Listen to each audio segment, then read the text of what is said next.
Welcome to Channel 1 Television, and this is Channel 1 TV, and we are bringing you our first in series as far as the Roundtable Discussion Citi Business Festival 2026 is concerned. I am Ni Lati. Today we are answering the big question of how to unlock Africa's single market and how Ghanaian businesses can win under the African Continental Free Trade Area Agreement, a market with 54 member countries and 1.4 billion people whose total GDP exceeds $3 trillion.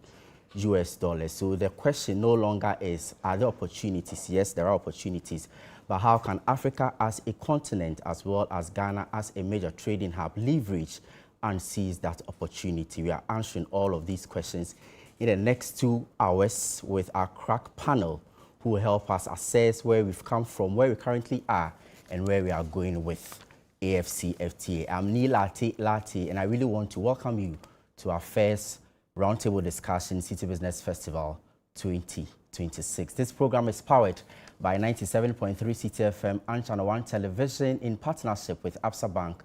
Our proud sponsors include Absa Bank, MTN, Zonatech Ghana Limited, and Petra Trust.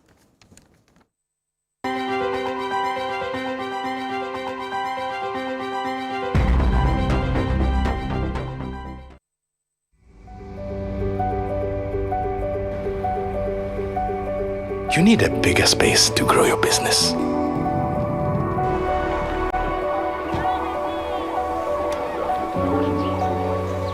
You need to be ready for any season.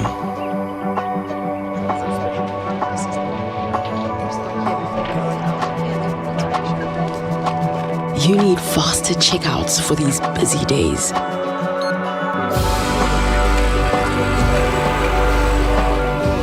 You need more equipment to meet demand.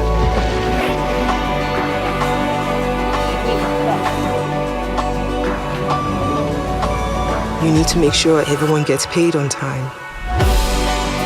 In business, you need advice, solutions, and sector expertise when it matters. Your new office space looks great. What's next? We get it. Absa Business Banking.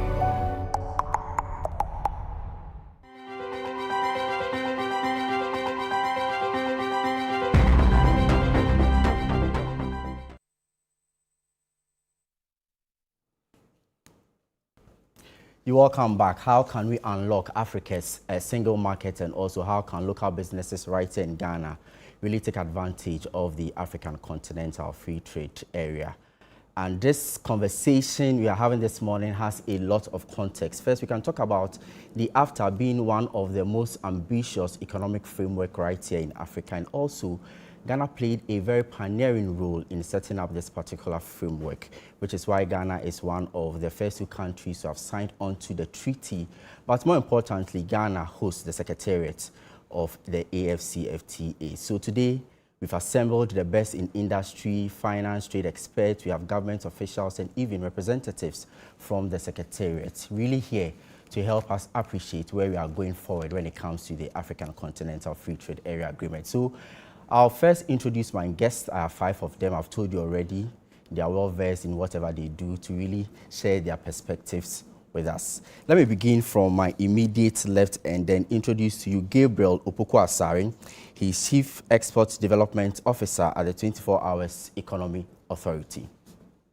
Gabriel Opoku-Asare is a globally accomplished executive with over 2 decades of leadership experience in international trade, public policy, environmental, social and governance, sustainability, and strategic communications across Africa, Europe, Asia, and North America.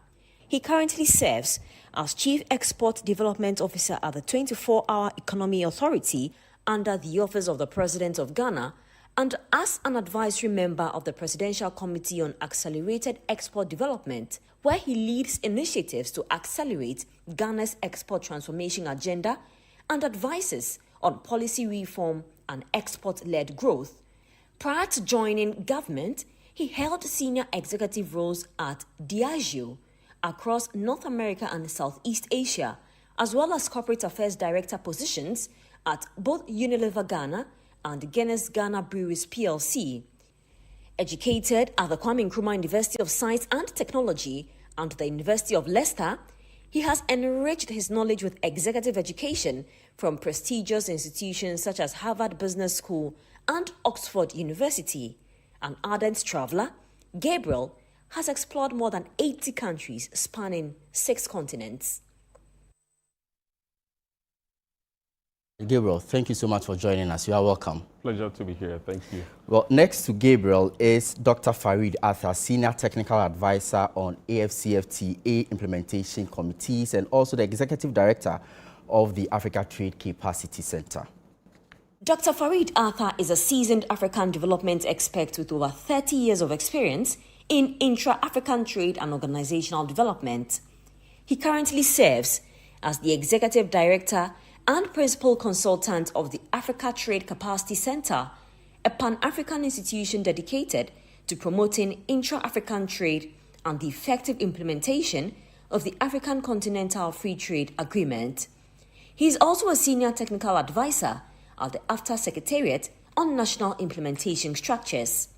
From 2020 to April 2025, Dr. Arthur was a Senior Technical Advisor and National AfCFTA Coordinator at the Ministry of Trade and Industry, Ghana, where he helped to establish the National AfCFTA Coordination Office and pioneered the development of Ghana's National Policy Framework and Action Plan for AfCFTA in Ghana. Prior to that, he was the Strategic Advisor and subsequently Deputy Chief of Staff of the African Union Commission in Addis Ababa, Ethiopia. Dr. Arthur holds a PhD in Economics and an advanced certificate in Organization and Systems Development from Gestalt Institute of Cleveland and is a founding partner of the Organizational Development Center in Ghana. Dr. Arthur, you are most welcome. Thank you. Next to Dr. Arthur is Mark Bedua-Boaje, CEO, Ghana National Chamber of Commerce and Industry. Mark Bedua-Boaje is the Chief Executive Officer of the Ghana National Chamber of Commerce and Industry, a position he has held since 2014.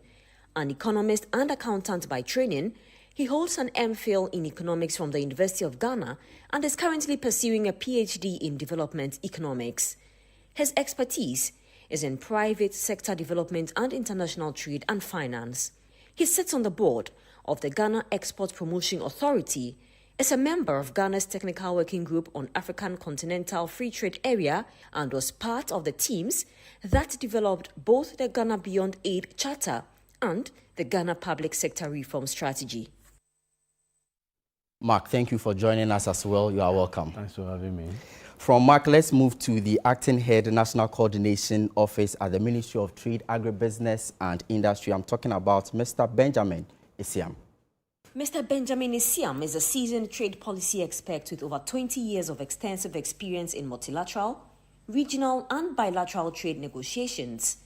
Currently serving as the Acting National African Continental Free Trade Area AfCFTA Coordinator in Ghana, he has engaged stakeholders and helped execute strategic policies to promote non-traditional exports with the Ghana Export Promotion Authority on the National Export Development Strategy.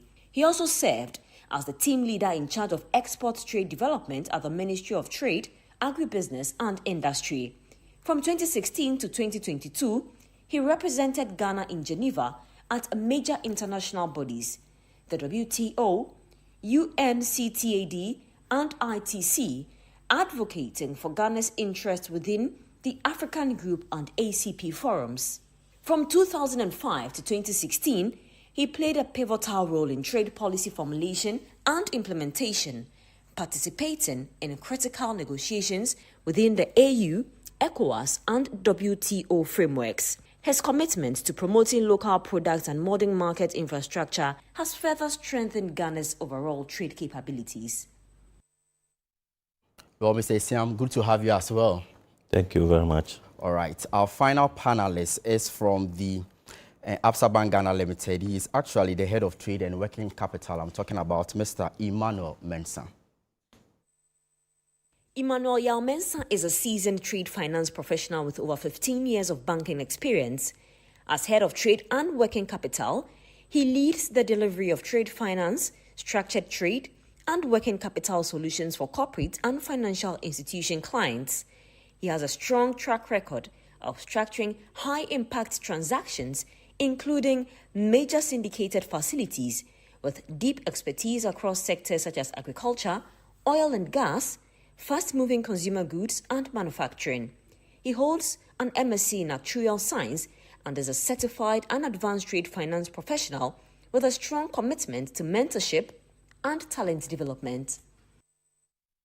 Mr. Mensah, I must say we are too happy to have you again this time around. Thank you. All right, so we have 5 panel members, one from the government side, the Ministry of Trade, Agribusiness and Industry, the AfCFTA Secretariat itself. We have Industry and Business, that's JNCCI. The financial players are here from APSA, and then the new kid on the block, the 24-hour authority.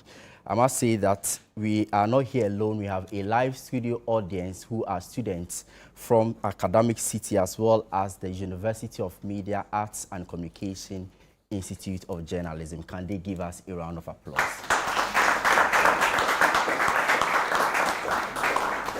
All right, so later on they will also join us with their contribution and questions, if any, to our panel members over here. But let's set the ball rolling and then begin from the AfCFTA Secretariat, because that's the big elephant in the room. And so I'm beginning with you, Dr. Farid Arthur.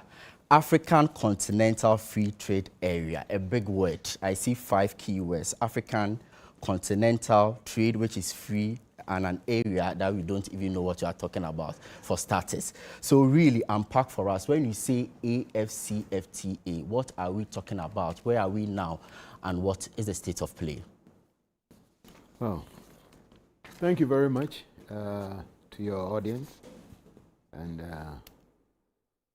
thank you also for inviting me to this panel. You're welcome.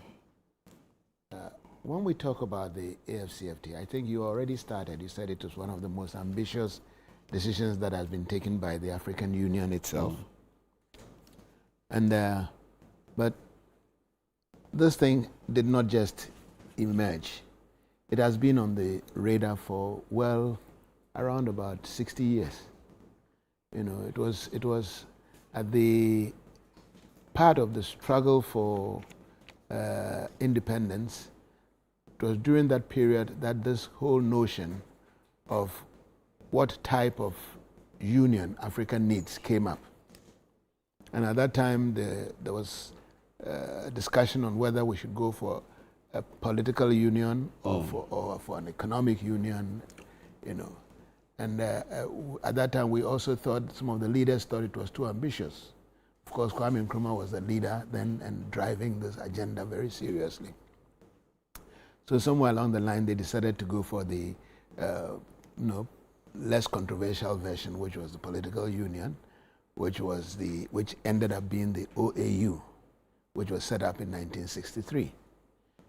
Right soon after that, discussions started, emerging as to what do you do with the African economy. But the OAU basically had one agenda. The agenda was to help liberate Africa.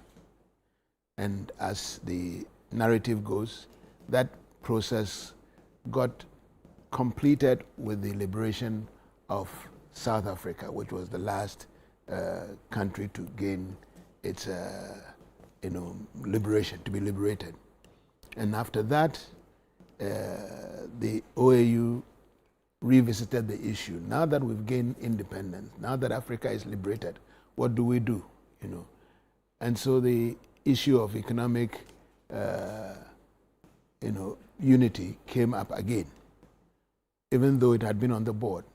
The first times it came up, it was in the Abuja Accord, and the agreement was that it was too ambitious to have an African free trade area. So let's go for the RECs, the regional economic communities. Currently, there are about 8 RECs. In fact, there are more than 8 RECs, but 8 RECs are recognized by the AU. And then somewhere along, I'm trying to speed up the narrative. Somewhere around the turn of the century, there was this global economic collapse where the whole world suddenly started feeling the pinch of what was happening in the housing industry in the US and the banking industry in the US. And so the issue came up again. Africa suddenly felt that, look, we need to look at a paradigm. We cannot continue with the old dependence on aid and other things to survive. So we need to find ways of generating funding for our own development internally. That discussion went on for a while until 2011 at the Ministers of Trade meeting in Accra. The motion was tabled for Africa to explore the opportunities of boosting intra-African trade. So that was the origin of the discussion, BAI 80, boost intra-African trade. It was in that discussion that the ministers moved the ball a little bit further and said, look, we've had discussions on setting up a continental free trade for a long time. Why don't we move to that level? And so that was adopted in 2011 in Accra. Then 2012, as the tradition and the requires, when executive meetings are held in your country, it is the head of state that presents. So in 2012, it was the late Professor Mills that presented the report to the African Union in Addis. So technically, it was Professor Mills that moved for the establishment of the AfCFTA. And that was adopted. And at that time, they said it was going to take 5 years. They gave 5 years for the negotiations to take place, which was a very ambitious thing. To negotiate a trade agreement in 5 years is almost impossible. But somehow the decision was taken. We did not complete it in 5 years, that is 2017, but 2018, fortunately, the agreement was sufficiently ready for it to be tabled at an emergency, extraordinary meeting in Kigali. Right. The interesting thing is, for the first time when this, in the history of the AU, 40 countries signed this agreement on day one, which indicates the amount of political will that comes with it, and which also then tells you how seriously Africa is looking for this sort of transformative thing. So in a nutshell, if I want to give you the antecedent to how we got here, this is what it is. So it goes as far back as the Organization of African, OAU. And then now we have the regional blocks. But this time around, we are talking about how we fast-tracked the whole implementation. And I know that sometime in 2021, that was when full implementation began. But thank you so much for that particular, brief history. I'll be going around taking each and everyone's, initial remarks based on the sector that you find yourself in. So we have moved from the history class. I want us to come to the political class. That is where the Ministry of Trade, Agribusiness and Industry comes in. And so, Benjamin, it's AfCFTA. It has been in the system for some time now. Talk about 5 years, I think, full implementation somewhere in 2021, right? You can correct me if I'm wrong. Now, when we see Ghana under AfCFTA, what does the potential look like and where do we currently find ourselves? Thank you very much. As the background has been well laid by Dr. Farid, the African Continental Free Trade Area is an agreement that, is undergirded by WTO Article 24 of the GATS, 1994. And so that is where we derive our strength from. And also, the interest that Ghana has shown in this whole organization and unity of Africa, economic emancipation, Ghana played a pivotal role in the setting up, in the negotiations, and also everything that led to the setting up of the office and secretariat in Accra. I think Dr. Farid was part of all those initial negotiations. And so Ghana takes the whole agreement very serious. In short, it is made up of 54 countries that have decided to form an association or a group. And they, from the WTO, Article 24, that's one of the agreements that allows countries to derogate from the MFN. And so preferences are given to countries in an agreement like the AfCFTA. So the 54 countries are allowed to, grant preferences to each other, but they do not allow other third parties to get it. And the history again, Africa has been exporting raw materials to the rest of the world over a long period of time, and we are not benefiting. So this opportunity is a very critical one. And so we have the 54 countries extending preferences, like I said, to each other, but we don't grant it to others. The benefits Dr. Farid mentioned again, we have a population of over 1.4 billion people, and also a GDP of more than 3 trillion.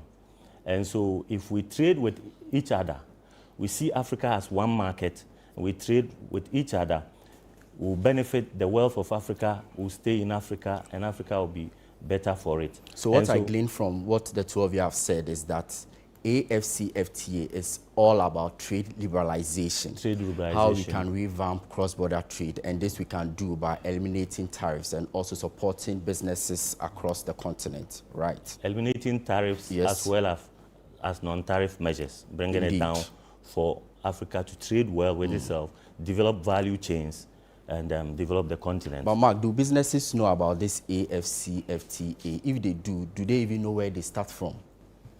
Yeah, well, from the history given by Doc, initially the private sector was not well involved in the negotiations until we drew the attention to it that the entire AfTA is for businesses. Okay. I mean, they will produce, they will transport, and they will sell. So if you are bringing a policy that they are not involved, you should expect the implementation will be difficult. So along the line, they brought the private sector in. Then they have done a lot of these negotiations, but we quickly had to join them because of the benefit that we think we will get. In fact, on 2018, when the AfTA was signed, the only private sector institution that was there was the Ghana National Chamber of Commerce and Industry, because our president then represented Pan-African Chamber of Commerce and Industry on that particular day. So we've been part of it. And I think on the side of Ghana, we've seen a very strong working relationship between the Chamber, the AfTA Secretariat, and then the Ministry of Trade.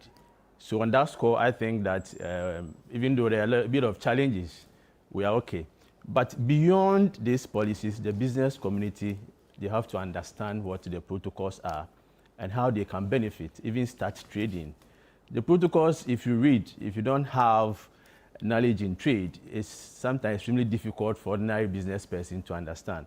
So what we have done as a chamber is to bring it to the level, the basic level that ordinary exporter will be able to understand. So we've organized a number of sensitization programs. In 2023, with the support of GIZ, we trained 1,500 exporters and potential exporters across the country in Ghana on AfTA protocols, market access, how they can export. Just this year, we started another one. Last 2 days, the last one we held was last 2 days in Accra here. We've done other regions. And it's all about letting them understand the AfTA. But to trade, it's not a joke. It's not easy. It's not something you can just get up and say, I'm trading. For a business to be able to trade, you should generate sufficient revenue way and above your cost of production to generate that profit to be able to enter into a different market. That is the challenge we are facing now. The cost of production maybe will come there. It's extremely high. So businesses even in Ghana, domestically, are not making that profit, let alone being able to export. Because export, market access, there are a lot of non-tariff barriers that we face. All these things require funding. So even though we've seen the benefit of AfTA, I think that as a country, we are way behind. I mean, if you compare to other countries, we have made significant progress. In 2021, when we commenced trading, that's why I say we started, but when we commenced trading, It was launched here because the secretariat is here. It's in Ghana. Yes, we forced to do 2 exports. There were challenges at the other side on record. And let me say that timber, together with GRA, issues certificate of origin. So if you are exporting and you are buying certificate of origin from anywhere, it means you are buying a fake one. Come to the Ghana National Chamber of Commerce and Industry. That's where you get a genuine certificate of origin. So we are able to track exports under AfCFTA. In 2022, there was only 1 commercial export per certificate of origin that we issued in Ghana. In 2023 and 2024, there were 44 certificates of origin that we issued, but we call it exhibition-induced certificate because we were going to do exhibition and as an AfCFTA product. In fact, one of the things in AfCFTA that they are very strict about is the rules of origin, and that underpins every international trade. So you can't send anything, whether it's for exhibition or for commercial export, with that certificate of origin. So 44 were issued. In 2024, 61 was issued. But in 2025, we realized that these exhibitions has been very good. They've been very good because we started experiencing commercial trading. So in 2025, we did 51 commercial trading from 15 companies to 8 different countries. And that should tell you that we've made some progress. But the challenges are still there. Maybe we'll get into that. But the opportunities for AfCFTA, there's no doubt about it. International trade is a catalyst for development, for creating jobs, for reducing poverty, diversification, and all those things. But it doesn't come easy. You need to go way above before you can benefit from.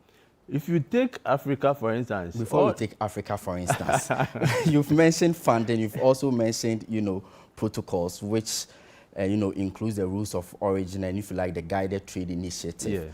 But before we go into further details in all of these things, I really want to bring in the finance guy, and that's Emmanuel Mensah from ABSA.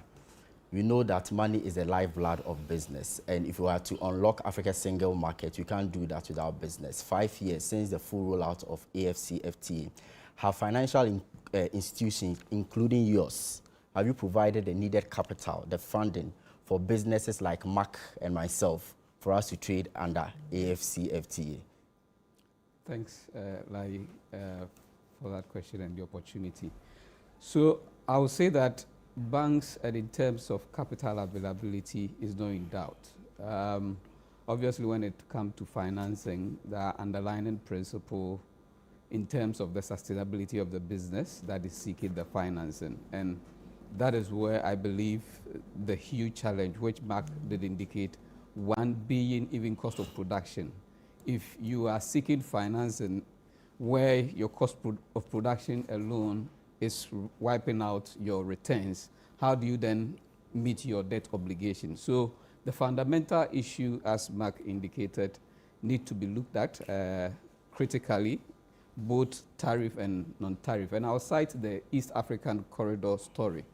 I read about them and I realized that they've formed a single, pathway in terms of export, where in terms of customs, it's just a single point of entry. You do this assessment, which is digitalized and help facilitate the trade activity. If a bank, say, is financing a manufacturer and goods get stuck at the next port or the next border, how then does that business be able to repay those finance or funds that have been available to them? So there are critical challenges within our space and on the African continent that needs to be looked at in a coordinated fashion among the various players within the value chain. Financiers coming in, obviously the government also taking the lead. I mean, if you are exporting from Ghana to Nigeria, the business people would tell us the struggle they go through, even under the regime of an AfCFTA. So it is important that before we get to the stage of financing, how sustainable are these businesses if they want to tap into, AfCFTA's opportunities. But I must say that in terms of funds availability, yes, there are funds that are available to support businesses. However, we need to ensure that the business plan, the business model is viable and sustainable.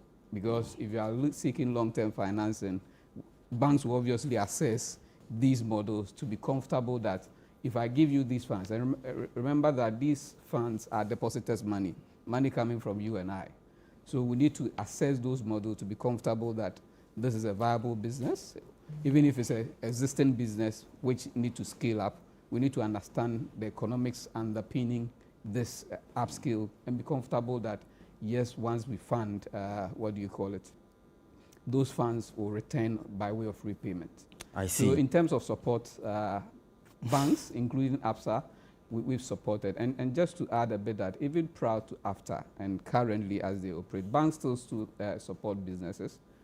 AfCFTA, in particular when it comes to trade financing, we're leveraging of various working capital solutions to support manufacturing concerns, traders and all that.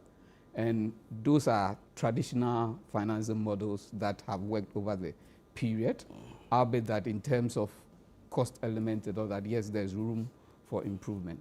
But I must say, in terms of financing, yes, funding is available, but we need to understand that these projects are viable, assess the risk, and be able to support. And as AfCFTA, we're willing to provide support to support businesses who are buying or trying to take advantage of AfCFTA.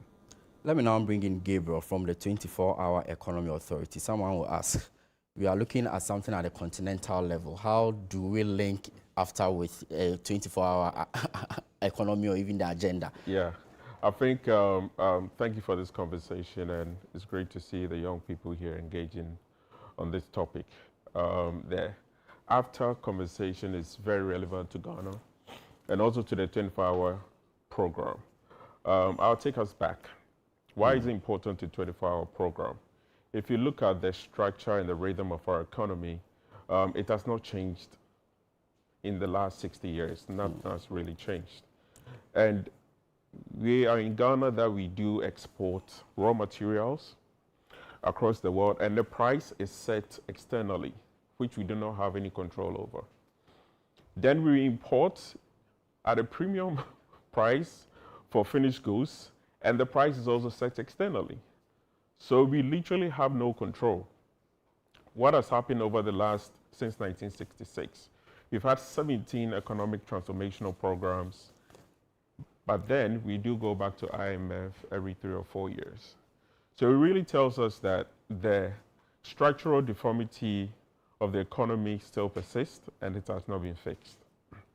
So back in January 2025, President Mahama set the research agenda on 2 key pillars, which is looking at the microeconomic management, which the Bank of Ghana and also the finance minister have made some considerable progress. Today, we can talk about inflation at something around 3.4%, which has reduced over the last 15 months. You look at our debt stock, which is around 48%. Our GDP growth is around 6% based on last year performance. If you look at the Citi versus the dollar, it's hovering around between 10 and the 12 region. And that is progress. That is where 24-hour come in at the second pillar, which is looking at the productive economy. So 24-hour, our goal is to create 1.7 million jobs by 2028. And with that, double manufacturing share of GDP from the 10% to 20%. We've made some progress. It's not all talk. And we've signed, over the last 90 days, we've signed 4 bankable projects. I can name them. Number 1, which is power, because power is the foundation for industrialization. So we've signed an agreement for the Bupe solar power, which is worth $1.4 billion US. Already signed another agreement for the cassava bioenergy at Bupe and Damanko, which is $6.4 billion. We also signed an agreement for oil palm plantation around Kambonwoli, I hope I got the name right, around $300 million for oil palm plantation. We've already earmarked 2 operators for the Tamale cargo port, which will be critical for AfCFTA in terms of transportation. We'll get to that conversation and we can talk about how challenging it is to transport goods in Africa versus other parts of the world. So all of this has been done, and sitting behind that is the Volta Lake Transportation System, which we are activating, the Suchari Pharmaceutical and Garments Park. We're looking at the single agroecological corridor as well as our poultry program. If you look at the scale of this investment and the scale of this program that we are running, the demand side is not just the 30 million people in Ghana. We are looking at the 400 million people within the West Africa sub-region, and also the 1.4 billion, as my colleague from the Ministry of Trade mentioned earlier on. So for us, if you're producing at this scale, we want to drive Ghana's productive engine to be able to deliver across Africa. And that is what the 24-hour program is about and how it connects to the AfCFTA agenda. So for you, our economy has not changed, still remaining, agrarian. So you are bringing in some other sectors to help revamp the economy. Exactly. Power has to be cheaper, as an example, for us to be able to produce at a competitive level. Okay. And this you are doing by creating 1.7 million jobs, by 2028. Including our audience over here. 100%. Okay, I think it has been an amazing first round of questions. Kindly give a round of applause to our panel members. This is still the Citi Business Festival Roundtable discussion, the first of 4 to come this month of June. We are really looking at how we can unlock Africa's single market and how Ghanaian businesses can win under AfCFTA.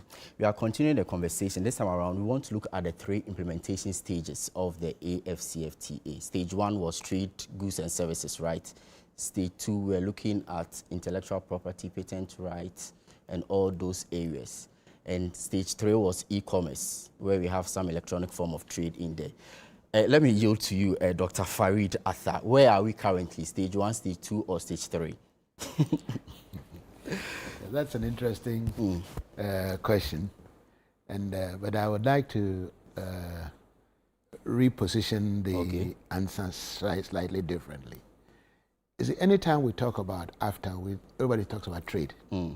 But like you rightly said, AfCFTA is a transformational program. It's far more than just trade.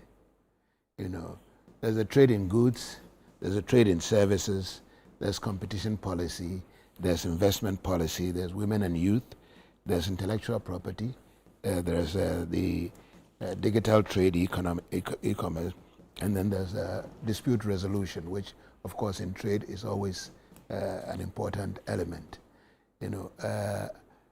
At the negotiation time, it was conveniently packaged in stages, but now we've already moved into implementation, and therefore it's no longer an issue of which stage are we, because all these things go together.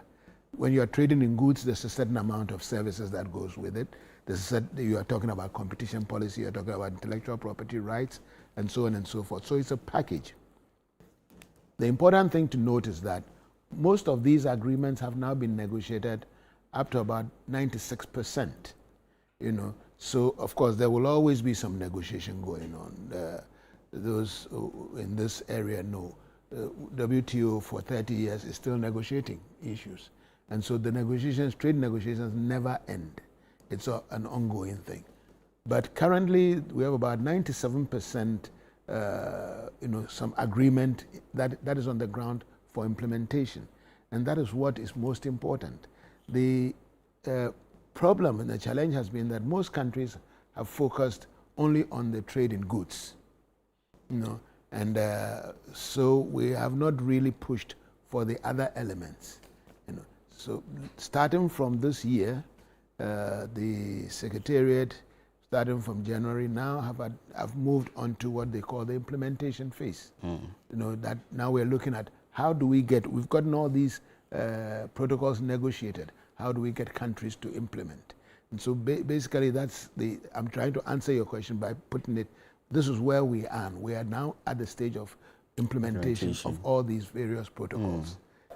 Most of the protocols have already been negotiated. It's very few automobiles, we have something there, industrial salt, chemicals, and textiles, for instance. These are always very contentious in world trade issues. And so yes, when you talk about where are we now, we're at the level of implementation. I see. And the issue is, what are the various countries doing to ensure that most of these protocols are domesticated into national policy? And that is where the challenge is at the moment. I see. So implementation stage we are. But usually when we talk about implementation, we hear rules of origin. We also hear guided trade initiative. We also hear protocols. Really, are they the same? Are they used interchangeably? Is there a difference? If you can really break them down for me. Yes, that's why I started by saying that AfCFTA isn't just a protocol on trading goods. The rules of origin issue normally relate to trading goods. Okay. You know, where to be sure that the goods, the nationality of the goods that you are trading are African. That you cannot trade non-African products. And there are measures for establishing that nationality. You have three basic measures, wholly, generated from any of the African countries, or in a situation where you have added sufficient value addition to it, or in a situation where the goods has been significantly transformed in Africa. These will confer on the goods the nationality as a good that is qualified for trading. Yes, but that is in the trade, that is trading goods section. But then there are also issues about services. People moving from one place to go and work in other places, provision of services, accreditation, recognition, and things like that. Particularly in the service area. And service area is one of the booming areas of trade in Africa right now, particularly for Ghana. In fact, the improvement in the service area is far higher than the improvement in the goods area. But in the service area, there are a lot of pitfalls there. There are a lot of considerations that we need to take into account. So this is where issues of implementation will have to sort out which countries, where can you practice as a Ghanaian, and how would you be able to repatriate your profits and things like that. When you go and give service outside, you're also sending intellectual property. You're also looking at competition issues and so on and so forth. So these, and then there's the investment angle also that we need to look at. How do we invest across borders? You know, how does Ghana put this thing? Whilst I'm at this level, let me also point out, anytime we talk about AfCFTA, everybody rushes to talk about export. AfCFTA also includes imports.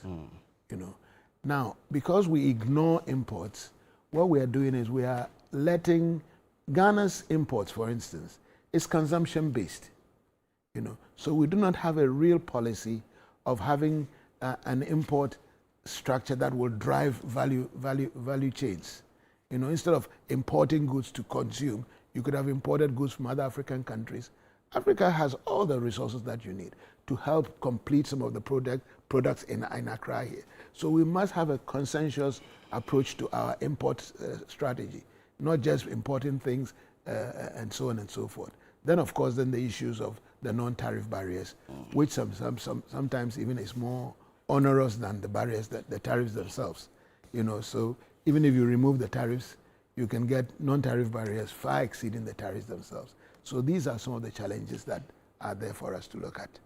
Really interesting point you make there, Dr. Arthur, but this is still our roundtable discussion, Citi Business Festival 2026. We are live here on Channel 1 Television.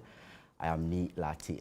We are taking a short break. When we come back, we'll look at how African and Ghanaian businesses really can be competitive and which sectors or areas, if you like, we should be looking at. Don't go away.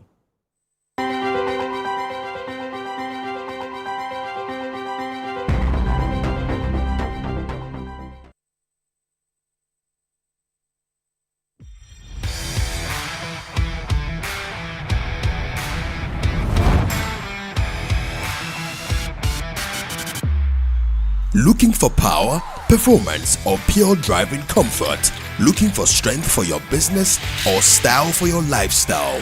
Welcome to Zondertech Ghana Limited, your one-stop automobile shop.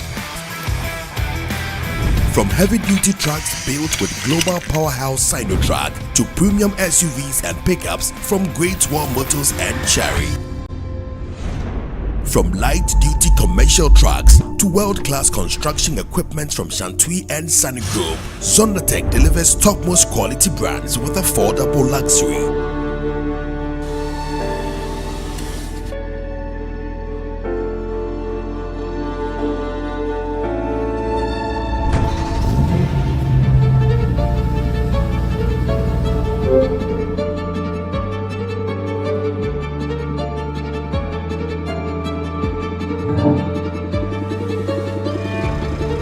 Zondatech gives you power, prestige, and performance all in one place.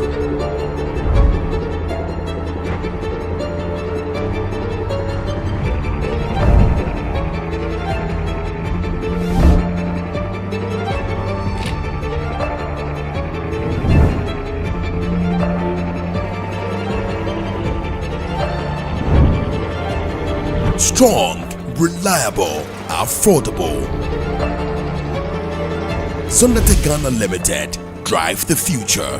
Call Zondatech on 050-177-2222 or 050-177-3333.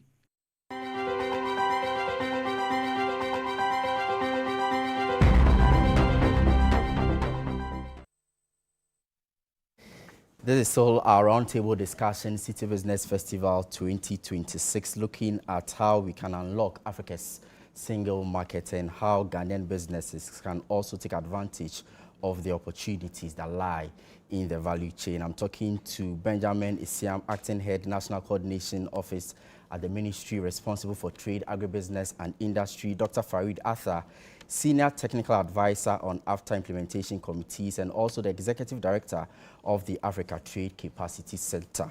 My guests also include CEO of the Ghana National Chamber of Commerce and Industry, Mark Bedu Abuaji, Emmanuel Mensah, Head of Trade and Working Capital at Absa Bank Ghana Limited, and Gabriel Opoku-Asare, Chief Export Development Officer, 24 Hours Economy Authority. And I am Ni Latte. I really want to go back to Mark and then look at the competitiveness of African and Ghanaian businesses. What are our advantages and our disadvantages, as well as the priority areas in terms of the value chain?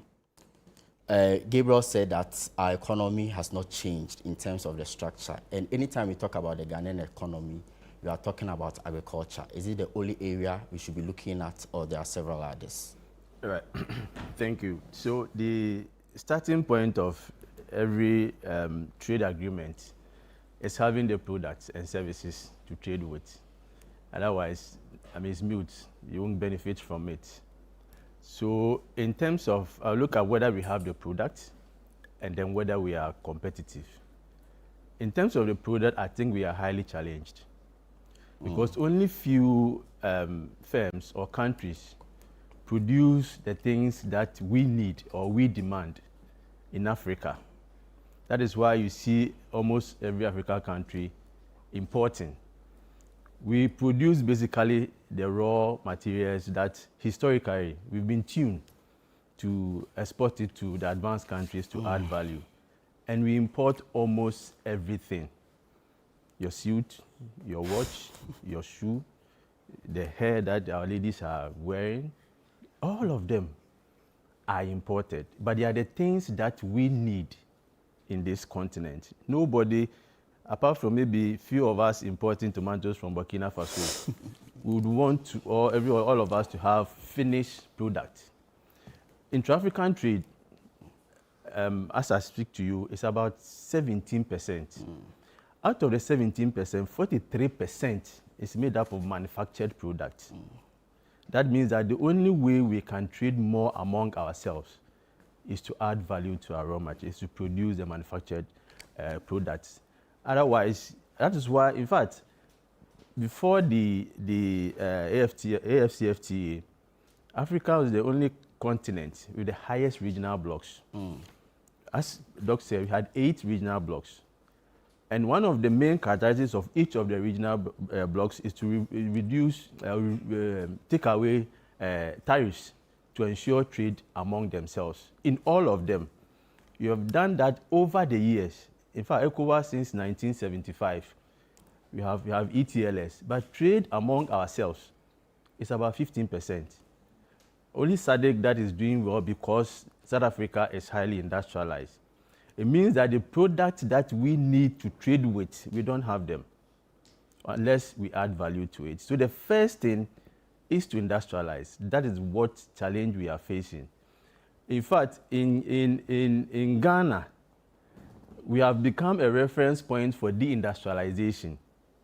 And the countries that we started with have become reference point for industrialization, like Malaysia and Korea. In 1960, we had almost every factory producing the basic things that we needed in this country. Talk about toothpick, talk about matches, talk about toilet roll, even radio, we're producing it. If you had continued and advanced, probably would have been producing the Samsungs and all those things. But we've had a system as we progress. Every government wants to undo the previous government. So you start an industrial policy. The next government comes, it throws away the industrial policy.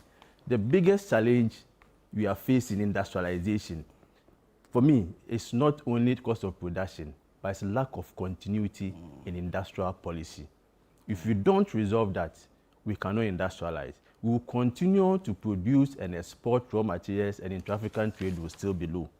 Because a recent one, we had government come with 1D, 1F, another government come with 24-hour economy. In the 24-hour economy, there is an industrialization, but there is no policy in absorbing what we had already started. For 8 years of financially supporting industries, some now are collapsing, some are in the bushes.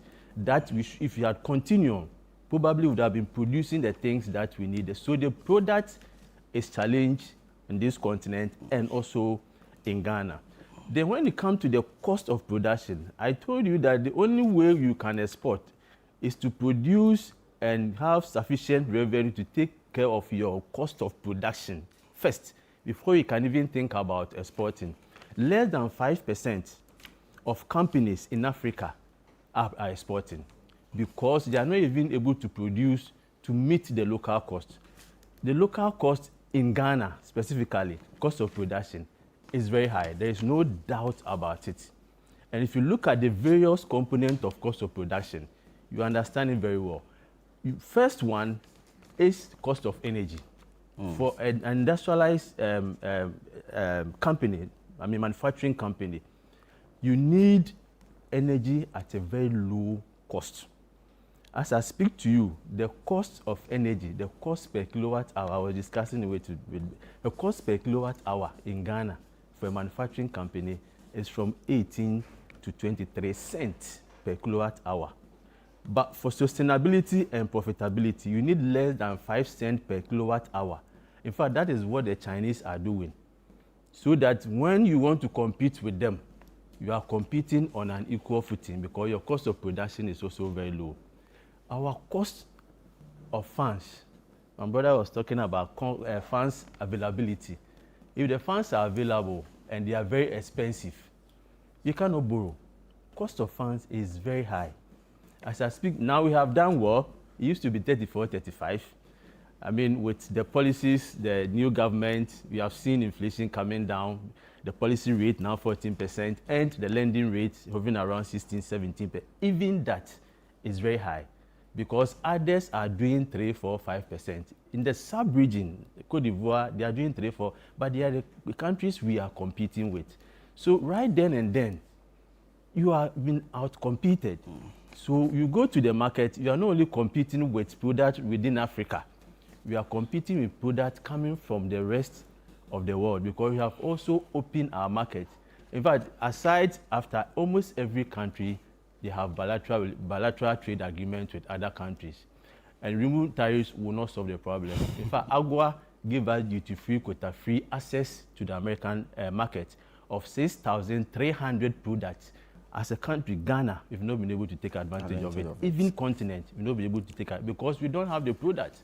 And if you have the product, competitiveness is not only about price, it's about standard as well. Are we able to meet the international standards? Maybe let me allow the government rep to answer. But if you are watching us, you can also join in the conversation with the hashtag Citi Business Festival. Also, you can send a WhatsApp message to 0204-447-033, which has been displayed on your screen. Our in-studio audience are also here with us. Later on, we'll also hear from them what they make of the conversation, so you can also join us as well. Well, Frank, Mark rather, I beg your pardon. You want to launch? Let me just conclude on the competitiveness. Okay. Because it's very important. Without competition, we cannot trade. In fact, somebody was trying to look at importing bottled water from one of the European countries. And after calculation, the person could have imported the water to Ghana, pay all the duties at the port, and still will sell that water at a price lower than what is being produced in Ghana. And if you had allowed that, all these bottled water companies would have collapsed. So we are not competitive as I speak with you. And it's something that all of us, we need to work at. We don't have to pay lip service to industrialization and competitiveness. It's action. It's deliberate action.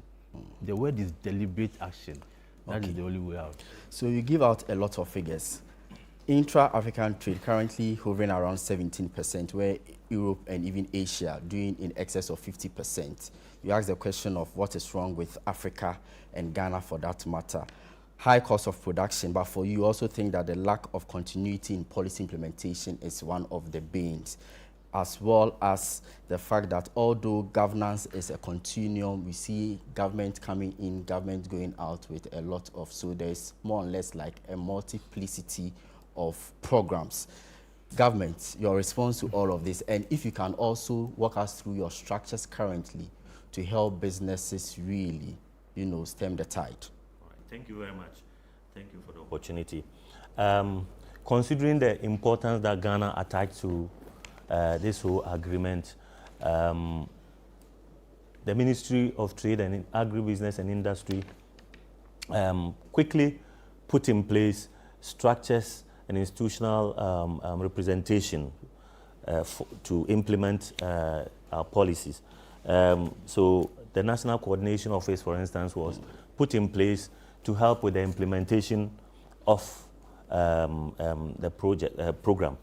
The NCO also led a group of stakeholders, so customs, GNCCI, and other institutions in the ecosystem, trading ecosystem, gathered to produce a policy framework called National Policy Framework and Action Plan to guide the implementation of the project or program in Ghana. The base, they looked at the action plan to boost inter-African trade document that was produced in Addis Ababa, and then came out with some 7 thematic areas, and then built the National Policy and Action Policy Framework and Action Plan around it. That had to do with trade policy, trade facilitation, how we'll be able to facilitate our trade, marketing, trade infrastructure, factor market integration, and all these themes went into the development of the National Policy Framework and Action Plan, which has guided the implementation of Ghana's efforts up until now. Aside that, there was market expansion program initially that tried to help SMEs to be able to participate in the whole program. And so a number of SMEs were screened. More than 1,000 SMEs were screened. SMEs that were exporting into the African space were identified. Those that were exporting outside but had a capacity to take advantage of the AfCFTA were also looked at.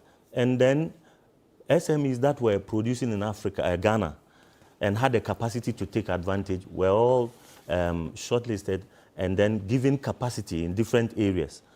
And so after that, the Guided Trade Initiative came in, where Ghana, as part of 8 countries, tried to test the system by trading with others. And so Ghana exported some products. Keda ceramics, for instance, exported to Cameroon. And then Ghana also, in turn, like Doctor said, the agreement is not only for exports, but also imports. So Ghana also received some products from tea, products from Kenya, etc., etc. And Ghana again continued with market expedition under the guided trade into the East African market. And so we fielded more than 63 SMEs to to Kenya to participate in a market expedition, showing made in Ghana goods, I mean, from 13 different sectors. And that was a very big success. That was in 2023. In 2024, Ghana again fielded another expedition to Tanzania with more than 50 SMEs, and it gave them the opportunity to have business-to-business negotiations, business-to-government negotiations.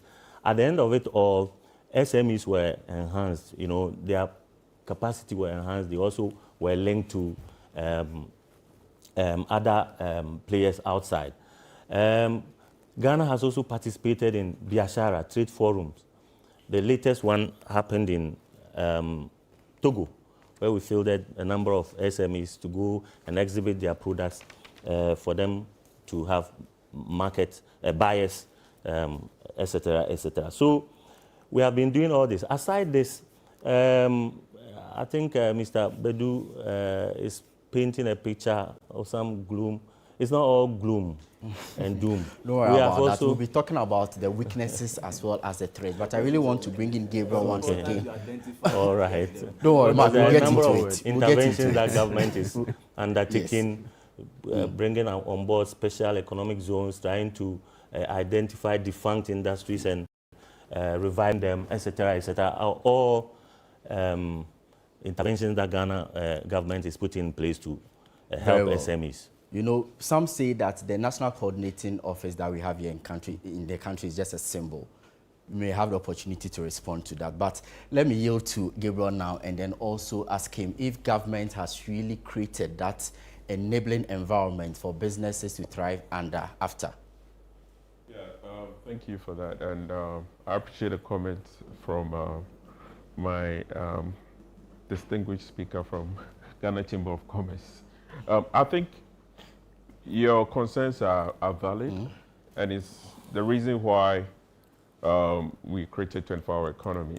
And 24-hour economy is different from all the 17 transformational programs you've seen. First, it's not just one program that can just be taken off the books. We have it's now into law. It's a bill, it's an authority. So it's not just going to be wiped away when another government comes into power. That's number one. Number two is we're enabling private capital in the development of all the projects that we're talking about and all the economic corridors that we are building. You know, and it's important, once private capital is here, our work is coordination and enabling private capital. So it's not sitting on a sovereign debt. That's very important to ensure that it has permanence in the long term. And I've spoken about, in the last 90 days, all the bankable agreements that we've signed already, which is like over $8 billion. The third part of it is, we look at it from the value chain approach. If you look at the past programs that you've seen, we're going to build X factory, we're going to do X, we're going to do Y. What we are doing at 24-hour economy is we are ensuring that production, the process, and offtake are all integrated. So it's an integrated value chain approach, and it's also a market-first approach. We do not go into any project without ensuring that the offtake agreement is already ready. Whatever we are going into, if you're enabling a potato farmer in an agroecological park, we know that potato farmer do have off-takers ready in the UK. And I was in a conversation yesterday with one potato farmer who has already developed 1,100 acres. He's got 10,000 acres that he's developed, and he's developed 1,100 acres. And then he has off-take agreements in the UK, and he just needs finance. So the finance conversation is very critical because that has been a major bottleneck for exporters who can even produce at scale. And he's been able to do that largely because he's also generating his own power within that space. So then that is helping the economies of scale and the cost of production. The cost of production is a fundamental issue when it comes to exports. If you're competing on a global scale, and I used to say this even with my time in corporate, that whatever you do in Ghana, whether you're an artist or you're producing sugar or whatever you're producing, you're competing with everybody in the whole world, right? That is why Africa, back in 2024, our total trade was around, within Africa, was 220 billion. That was only 16%. Because we trade more with Asia, Europe, North America, more than we trade with ourselves. And there are fundamental reasons to that. Logistics, right? If the power issue, we are solving it by putting in the solar, the 1.5 gigawatt solar, to be able to provide power within the Volta Economic Corridor. Transportation issues. If you want to send, say, a product from southern Ghana to northern Ghana, road transport is really expensive. The issues that you have to deal with. If you were able to enable the Volta Lake transportation system, marine transport is 40 to 60% cheaper than road transport. And that is going to be a huge enabler. It's the same as the Tamale cargo port that we are building as well. It will enable transportation to the Sahel region, right? And I can tell you, I was speaking to a share butter entrepreneur that exports to other parts of the world and also within Africa. And she told me that to send a product from Ghana to Zambia, the bottlenecks and the cost of sending, the freight cost of sending share cosmetic products to Zambia is way higher, or double or triple the cost of sending it to the US. Why would anybody make that decision to send a product to Zambia when they can sell it to US for a cheaper price? So these are the issues that the 24-hour economy is trying to unlock with the private sector. And it's a collective, I would say, it's a collective responsibility for Ghanaians to look at it in that way, as it should have permanence and it should progress beyond a certain government or a certain party, because we are looking at what Kwame Nkrumah was trying to do, right? And I spoke about since 1966. We've had 17 programs, economic transformational program, and yet we're still going back to IMF. So if you don't fix the production economy, the productive economy, which is the power issue, which is the logistics issue, which is certain parks that have specific incentives by government to enable them to produce at scale, for import substitution and also driving exports, we're still going to be running around in circles. So there's AfTA, which is here. There are others that are coming on board, like the China zero tariff policy. But if you're exporting raw, it's of no use. Zero. We're not going to see any benefit if you're still exporting raw and not adding value to it. Amazing. It's quite interesting how you bring in the issue of finance and payment system. And so let me come to you, Emmanuel. You know, a lot of people say that financial institutions have not developed or created the specific and tailor-made, financial product to enable businesses to win under AfCFTA. There are cross-border payment and settlement challenges. Somebody in Ghana wanting to buy something from Rwanda, for example, there's a third party sitting somewhere, the money is sent. By the time the money gets to Rwanda, it has lost its value. Production losses, financial losses, and what have you. So really, what are financial institutions doing? That when I know there was a time financial institutions had, AfCFTA desk at their banks. Is it still there? Yeah. AfSA, yours is still there, really. So when I walk to you, I can come to me. All right. So tell me, how have you developed, tailor-made financial products for businesses who want to trade under the AfCFTA? Thanks. And maybe I'll just start off to say that when it comes to financing and price for financing is an element of the cost of the funds and then the inherent risk associated with the business that you seek to finance. And so it's quite important that when businesses are seeking financing, we're able to have, mitigant in terms of the risks that they are exposed to. Mark did mention challenges in terms of logistics and even production. If the fundamentals are not able to support financing, you just go for the financing.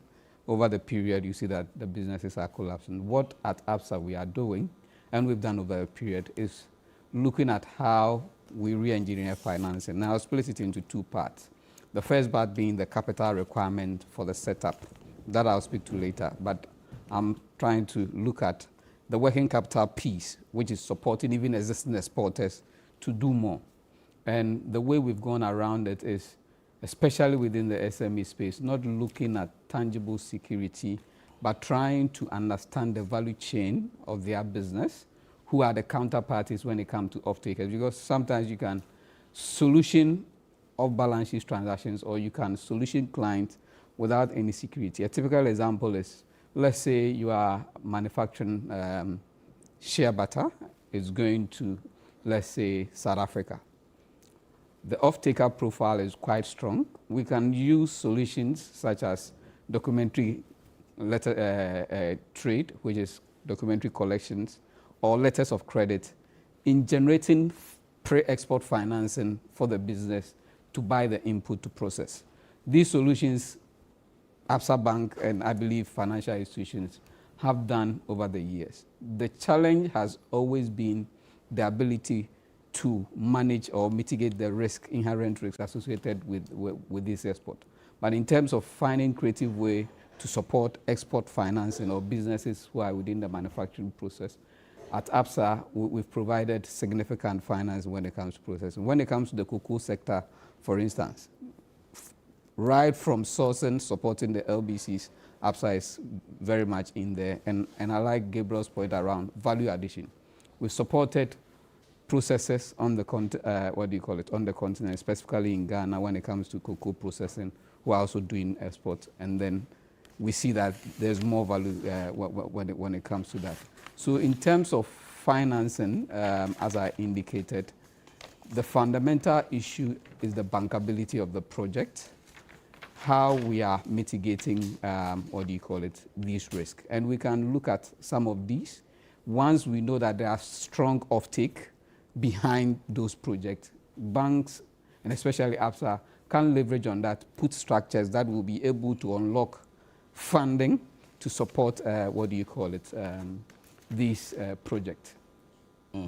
I see. You talk about bankability of the project, but what about businesses with, say, limited collateral access? Do they also have a place in financial, access under AfCFTA? So, obviously, if you are providing financing, you are looking at, if I'm giving this money out, will I get it back?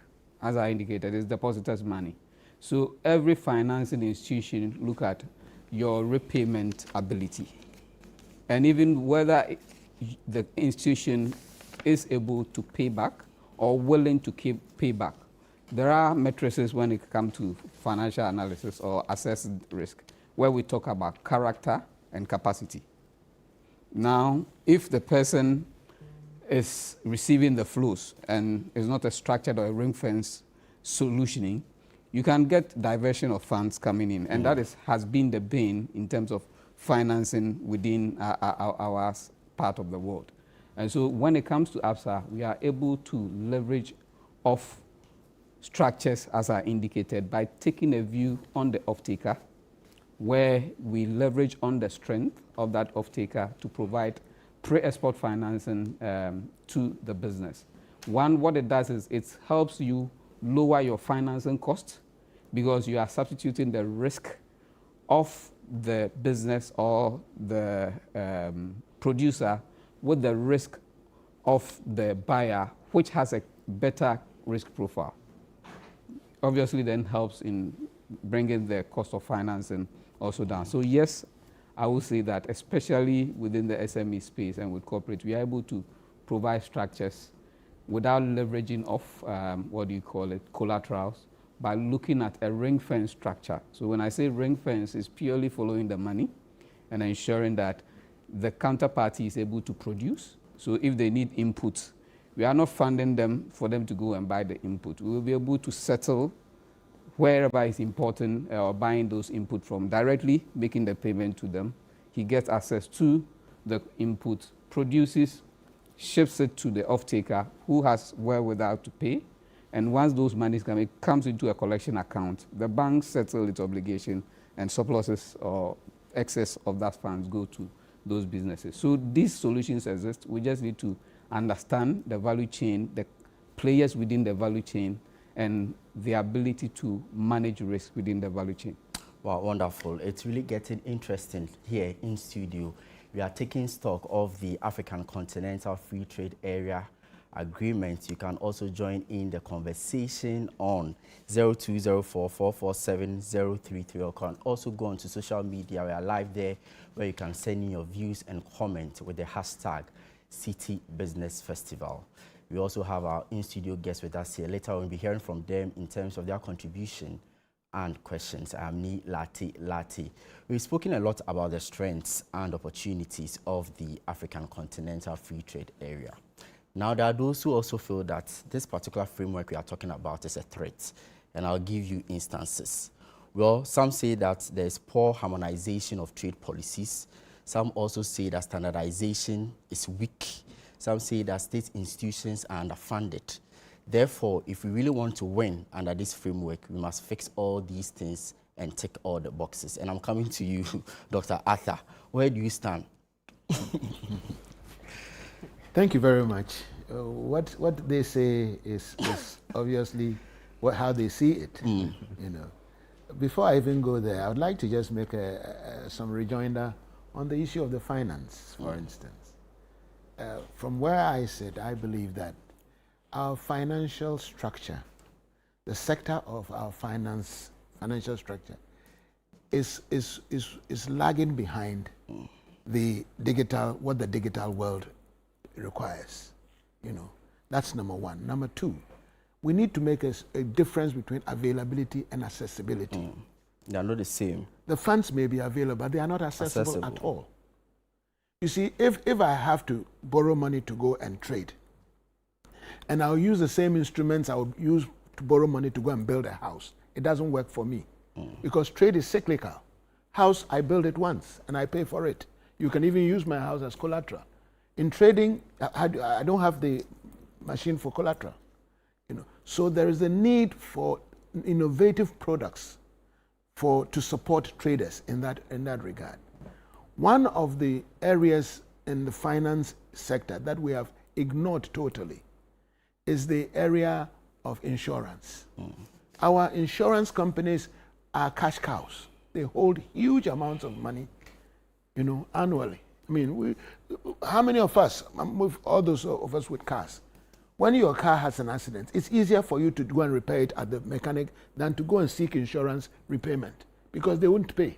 They'll waste your time. So that all that money is sitting down doing nothing. Thirdly, our banks are risk averse. The banks don't want to take any risk at all. They only want you, the client, to take all the risk. So we are following the money. Sharing. We want to be sure that you will get the money back. That's all nice. Give it to the government. But that's the point. You know. But if you went to other countries, banks chase you actually to even give you a loan. If the bank sees that you're good, the area is good, the banks will source you out, support you, and make you viable. You know. And these are innovations that I believe in the financial sector we could try to encourage. Because if we are using the same methods, letters of credit, we are talking about digital payment. Where is the letter of credit business? There should be a new form of guarantee. You know, because digital payment, as soon as I pay, it's there. I'm sending some goods, I'm paying for goods in Tanzania. If I go into the PAPS platform, it should be able to pay now. There's no letter of credit business. So if you want to secure that transaction, the banks should go to the drawing board and look for new measures of securing it than using the old instruments which are already outdated. And I think this may be something that, as we go on, we need to think about. Right, I see. Yeah, but in terms of the issue of some of the challenges that we are seeing, these challenges were intended not to be ignored, but to be solved. That was the whole essence of the guided trade initiative, to see where the challenges are so that governments can work together to solve it. The only way these challenges can be solved is if governments stop working from a national point of view and started working from a continental point of view. AfCFTA is a continental platform. So any policy you are taking as Ghana, if you take it alone without considering what Togo or Liberia or another country will do, you haven't solved anything. And yet that is precisely what we are trying to do. We are trying to negotiate or implement a multilateral agreement on national platforms.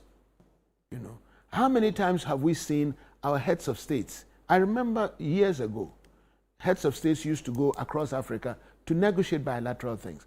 If we're having that, we're talking about standards, for instance. What stops Ghana to talk to, say, Kenya and say, look, let's have a mutual recognition for our standards?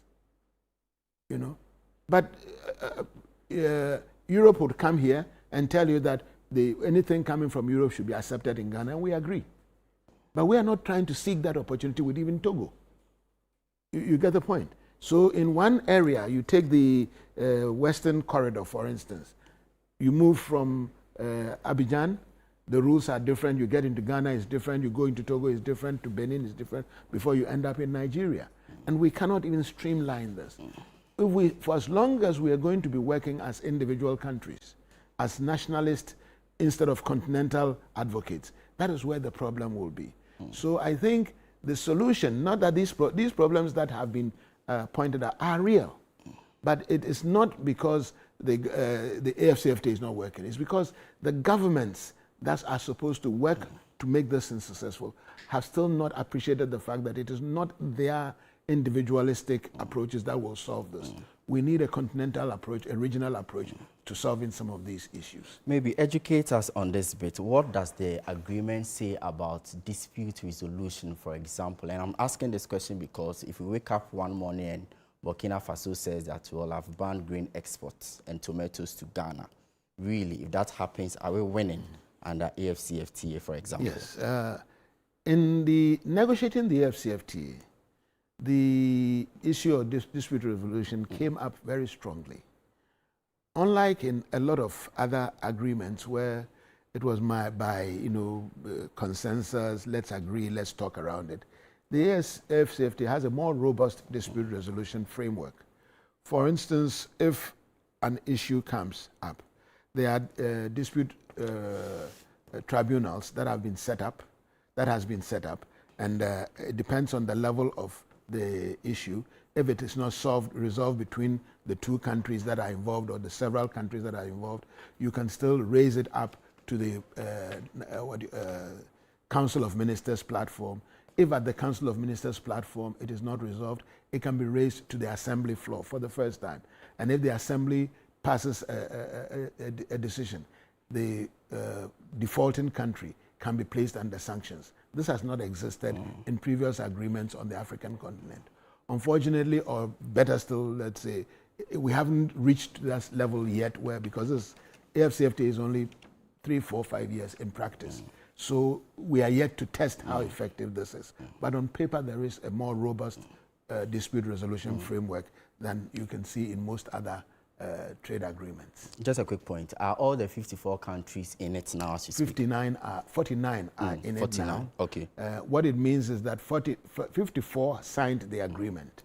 Only one country. Africa is 55 countries. Okay. Yeah. 54 have signed the agreement. Only one country did not sign, Eritrea. Yeah. Because they said they are still at war, right. So they don't want to get this. So the 54 that have signed, 49 have ratified. Okay. It is when you ratify and deposit your instruments of ratification that you become a state party to the AfTA. Okay. So even amongst the 54 that have signed, it's only 49 that are state parties. That clarity is clear. Ben and then also Gabriel. Well, I mentioned to Doc that there are, silos when it comes to government agencies. So, for example, you have the Ghana Commodity Market. You also have GEPA.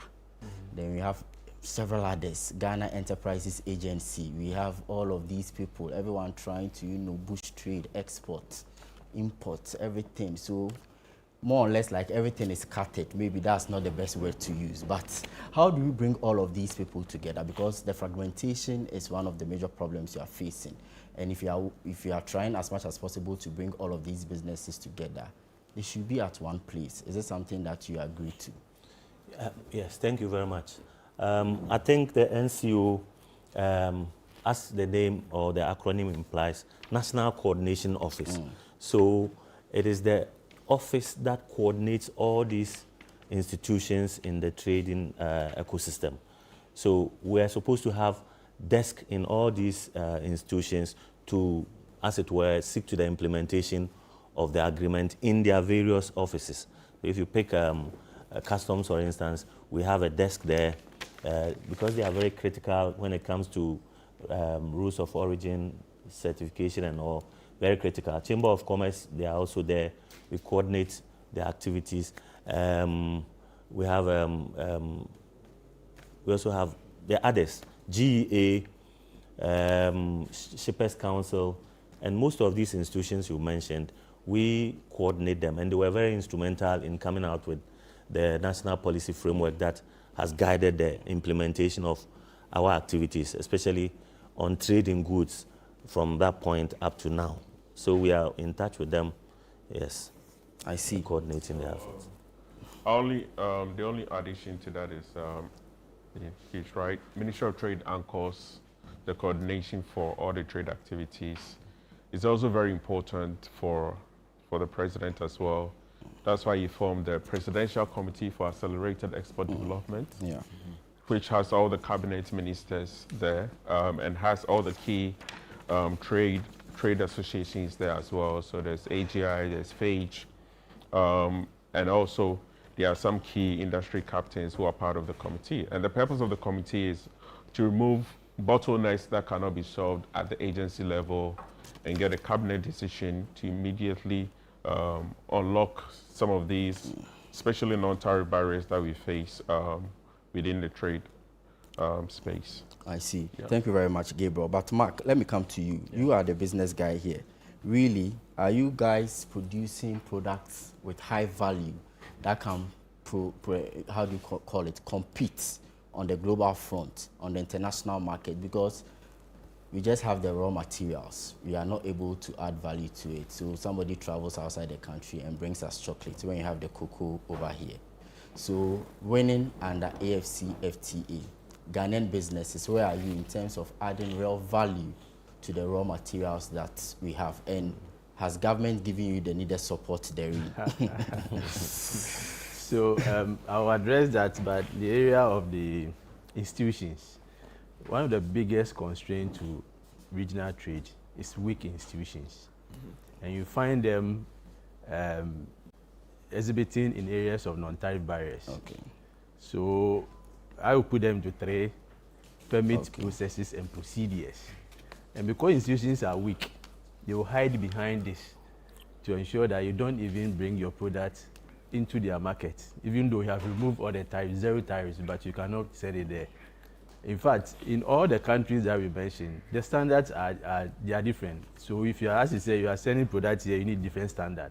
Last 2 days, we met with the Ghana Standard Authority to ensure that we address this issue, because one of the major challenges our members were facing, and actually there is Africa sort of committee to look at standard, the West Africa committee to look at standard. And the question is, what are they doing? And the language for trade is standard. If you don't meet standard, you cannot trade. So weak institutions, for me, is one of the biggest constraints. In terms of product, let me tell you that we have the potential as a country to produce, to compete with any other product coming from any other place. Are we seeing it? That is where the challenge is. Because the companies that are set up for export, some of them are companies with branches from other parts of the world, and they are doing very well. That is how export is done. You need to establish and make sure you can do it before you expand. So the potential is there, but the challenges are enumerated, what is preventing them from reaching that level. Let me give you a typical example. If you go to Burkina Faso, almost all the manufactured goods that they use, agro-processing goods, cement, building materials, plastics, they are all from Ghana. We did a survey, I think about 2-3 years, when we were going for the IMF facility. And Burkina Faso, we realized that if you are consistent for 5 years in exporting to Burkina Faso, Ghana will rake in $5 billion. Burkina Faso alone. At that time, we were going to IMF for $3 billion. And look at all the hula baloo about IMF. Don't employ people, don't do this. Meanwhile, we have potential, just Burkina Faso alone. So, I mean, we have a very vibrant private sector in Ghana. What we are lacking is the support. In fact, industrialization, as I said, you cannot go and borrow at 20-25% to industrialize. In all the countries that have industrialized, you follow the activities. There is some deliberate support from the state to these industries before they were able to survive. To industrialize, you need a 20 years continuous of support before a country can say that I've industrialized. We are not there yet. We need that support from government. In fact, I personally had issue when we say we should set up a factory in every district, one factory. Right from day one, I said this thing will not work because there are some districts that will be producers of raw materials and not necessarily having the factory there. So they will identify them and say, you produce the raw materials. The factories will be set up here so that we send them there and they add value and we export. Because you set them up and most of them, they will not survive. Another model that I want us to look at, let's identify the areas where we have both comparative and competitive advantage. Agro-processing, pharmaceuticals, building materials, cocoa, for instance, and identify each year. Let's just, for argument's sake, decide that we identify just 5 companies. Each year, 5 companies to support them. If you had done that 10 years ago, multiply the 5 by 10, you have what? 50. 50 strong international companies. Instead of setting up them all around and not performing, deliberate support for each of them. When they need resources, you can get the resources at a lower interest rate. When they need land, the government will go and say, I'm negotiating with the chiefs here. You know, land is one of the biggest issues. You go and buy the land, set up your factory, the next day another chief comes, then everything is basa.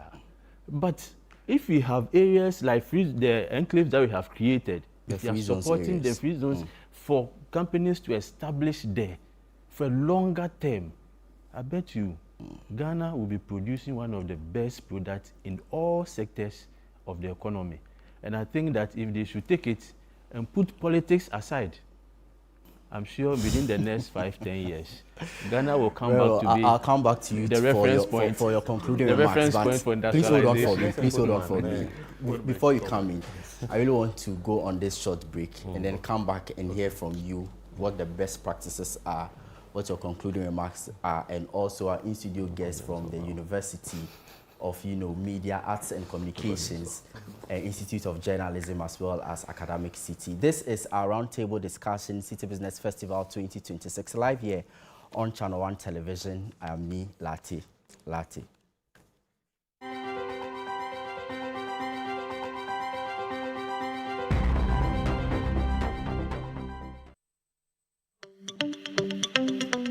Good business means seeing the possibilities and maximizing opportunities. Making sure you have a responsive support system backs your business goals. A partner that gives you a stable platform with reliable connectivity and seamless solutions, and better understands the tools required to take you to the next level. With so many moving parts in running a business, we do our best to provide you with some stability. The only kind of stability you can find with MTN Business Broadband, the fastest and most reliable internet provider in Ghana, making sure you stay ahead and stay connected, because we understand what makes your business tick. Sign up today on broadband.mtn.com.gh or call or WhatsApp 0244 308 111. MTN. Welcome to The Point of View. This is your favorite current affairs show here on Channel 1 Television. On The Point of View, we pick the right topics, get the right guests, and ask them relevant questions on issues that matter to you. With the complexities of the issues happening around us on a daily basis, it's the hard-hitting conversations and the probing questions of The Point of View. So what is the Public Account Committee's job? So what we do is to scrutinize, clarify, and find out why certain infractions have been made. What do these IMF programs try to do? The current program is for budget support. Okay. There are no projects attached. That teases apart the twisted entanglements of politics and governance, as well as religious and social discourse. The Point of View brings you the policymakers and duty bearers and drills down to the very bottom of issue. What authority do you have? The Point of View airs every Monday and Wednesday at 9 p.m. only on Channel 1 TV.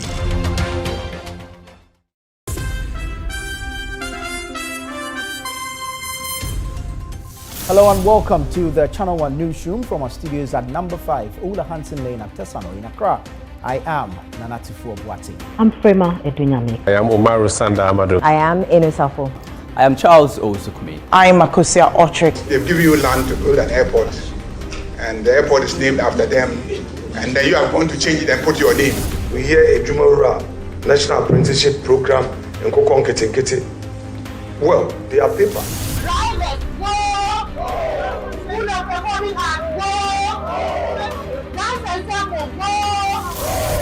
A terrorist attack in Burkina Faso claimed the lives of 8 Ghanaian tomato traders. Our fire extinguishers, they are empty. In the market, our fire extinguishers are empty. This appeal Ghanaians have been working for. It was one of our flagship strategies for economic transformation. What do we have to do now for you to call off the strike? The others also, did influence the voters. Prof, what becomes of these students, especially the continuing ones? They should reverse everything that they have done.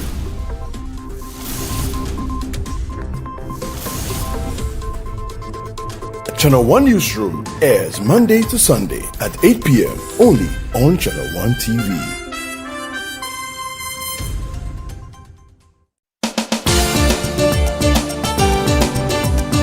In a nation full of questions, where truth often hides behind noise, one show dares to ask what truly matters face to face.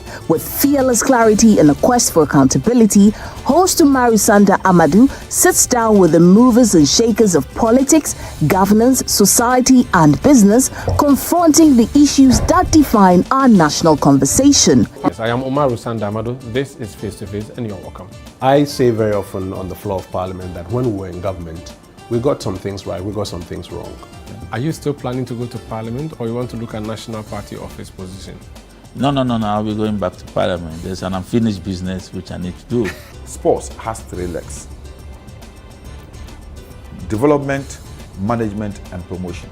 Disintegration is extreme. We do not wish that even on your worst enemy. Every Tuesday at 9 p.m., join Umaru Sanda Amadu on Face to Face as he digs deeper, challenges power, and reveals the stories shaping Ghana's future.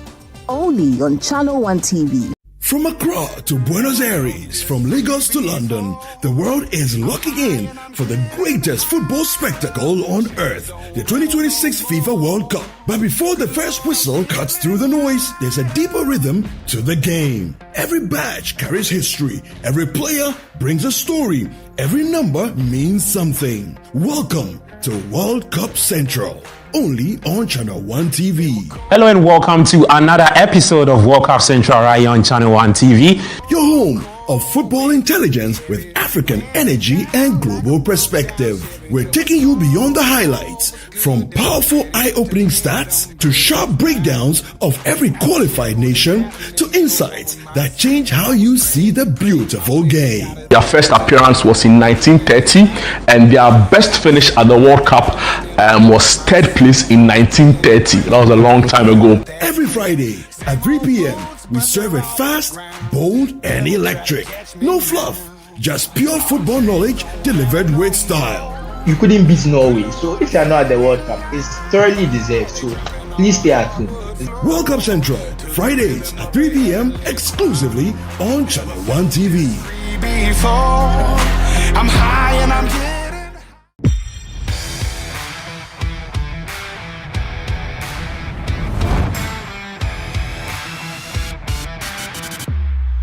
Looking for power, performance, or pure driving comfort? Looking for strength for your business or style for your lifestyle?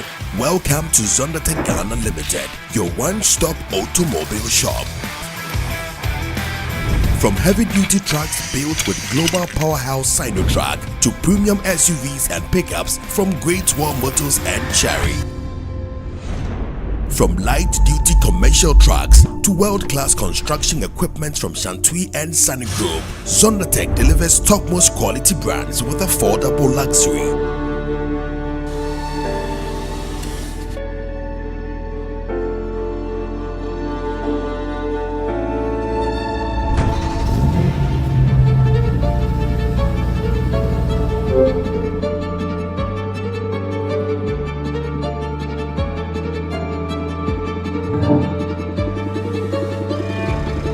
Zondertech gives you power, prestige, and performance all in one place.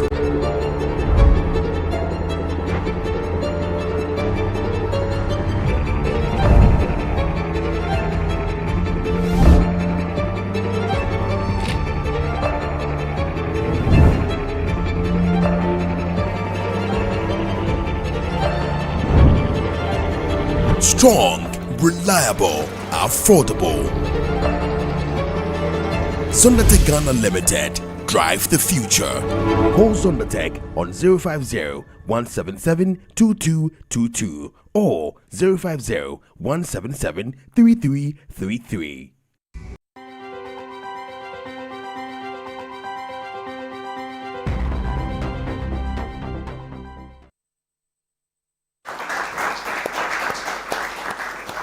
That was a round of applause from our in-studio audience from the Academic City College as well as the University of Media Arts and Communication Institute of Journalism. This is our roundtable discussion on the City Business Festival 2026, really looking at unlocking Africa's single market, how Ghanaian businesses can win under the African Continental Free Trade Area Agreement. I am Ni Lati.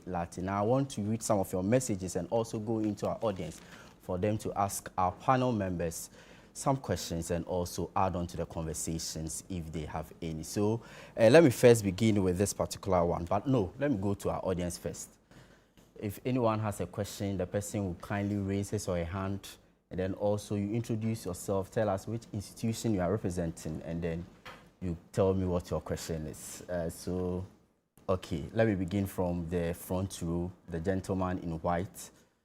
So you tell me your name, which institution you are coming from, and then who you want to address your question. That will make it simpler, isn't it? Okay. Okay, so I'm called Frank Yeboah, a student of Unimac IG level 200 students. Okay.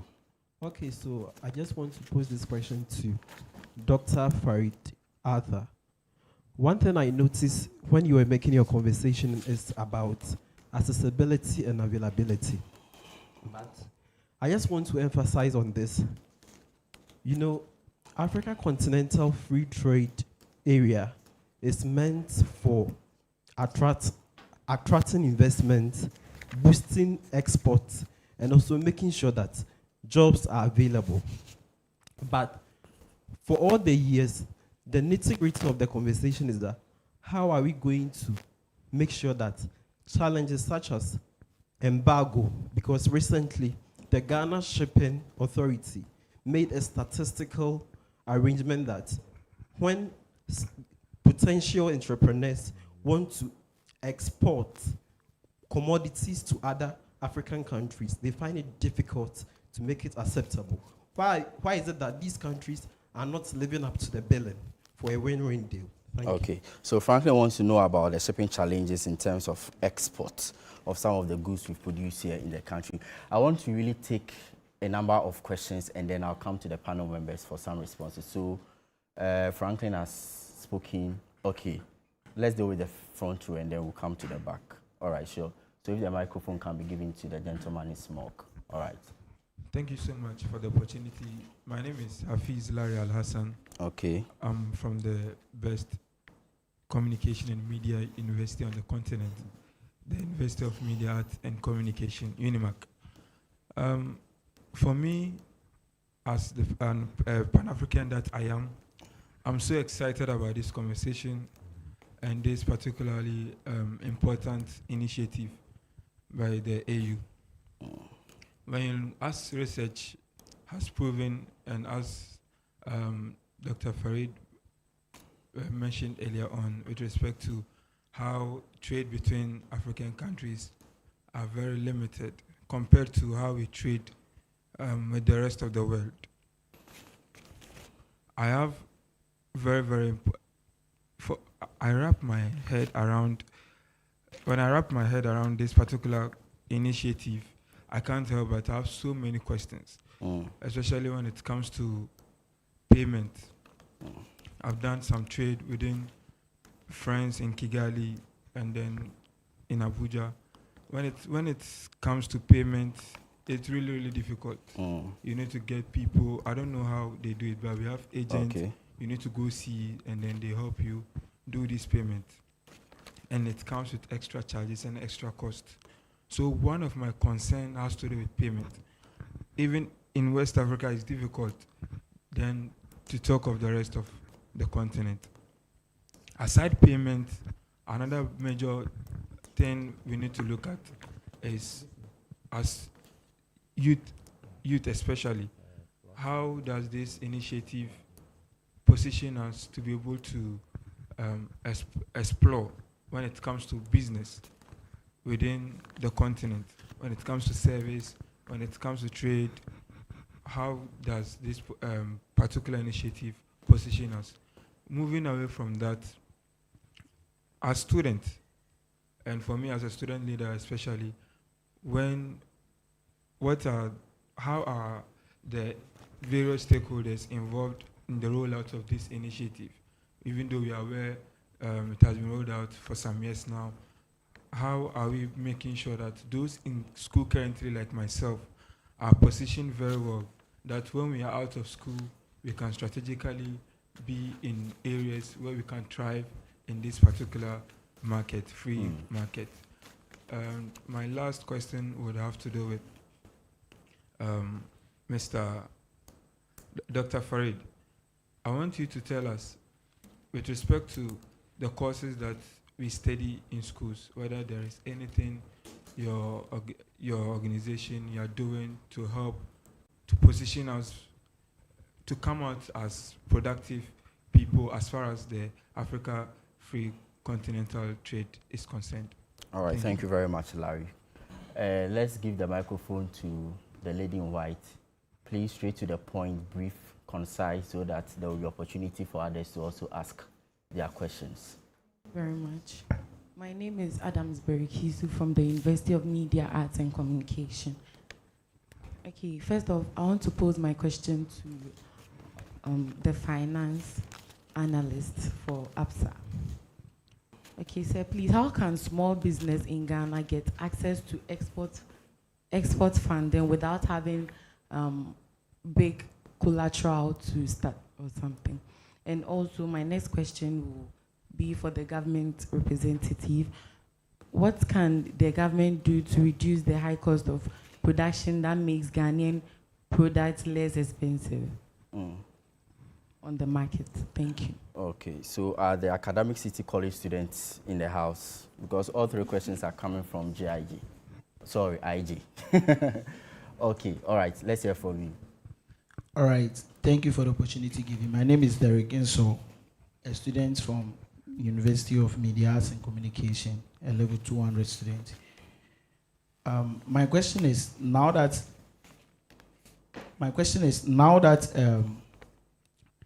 there is an attack coming from the side of the South Africans, of which they are also part of the initiative. I mean, the free trade something. So I want to know, what is the future of this initiative if South Africa does not stop what they are doing, or if the AU does not act to what they are doing? What will be the future of this initiative? Thank you. So you are interested in knowing the impact of the xenophobic attacks on, the African continental free trade area. Okay, Mark, maybe you may have to take that. All right, so last question. Okay. Good afternoon. Please, my name is Adelaide, a student from University of Media Arts and Communication.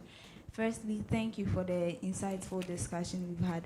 And then, please, my question is a twofold question, and it's for Mr. Gabriel, because I took it from a remark he made.